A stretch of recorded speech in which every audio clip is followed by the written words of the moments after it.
So in the earlier lecture, we were talking about copying and pasting, cutting and pasting data.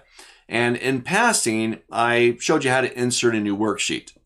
Right down at the bottom of our screen, in the newer releases of Excel, you got the little plus sign that you can get to. In the earlier releases, like 2007 and earlier, it's not a plus sign, but it looks like a little star, sun icon, kind of orangey yellow looking. You click on that, you insert a new sheet. You can also, if I right-click a sheet, you get loads of options in the right-click menu, and one of them is to be able to insert. So you can just right-click the little tab down at the bottom, the worksheet tab, and you can insert from there as well.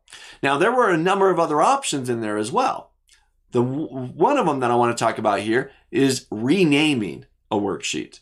Right, by default, you add a new worksheet and Excel automatically creates the new worksheet, and you get something called Sheet 1 or Sheet 2 or Sheet 3 and 4 or 5 and so on. You can have loads of worksheets in here. We talked about that way earlier. It used to be like 255 worksheets per workbook, but in the more recent editions of Excel, Microsoft bumped that up. You don't really want a load of worksheets. You don't want thousands of worksheets in a workbook because it'll really slow it down. It'll take forever to open. But it's all based on the memory of your computer and the performance of your computer that it can really handle more and more worksheets now. But renaming sheets, really simple to do. You want to keep them organized, right? Give them names that are relevant to the content that's found within that worksheet and makes it easier to find. So really simply, if I want to rename a worksheet, I just double click the worksheet tab. So sheet 1, I want to call that monthly budget.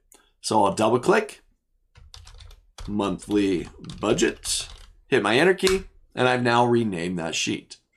Sheet 2, this is the one that we were cutting and pasting to, and I'll call this, let's just call this a copy exercise. So I just double click, start typing, hit your enter key, you've now renamed the sheet.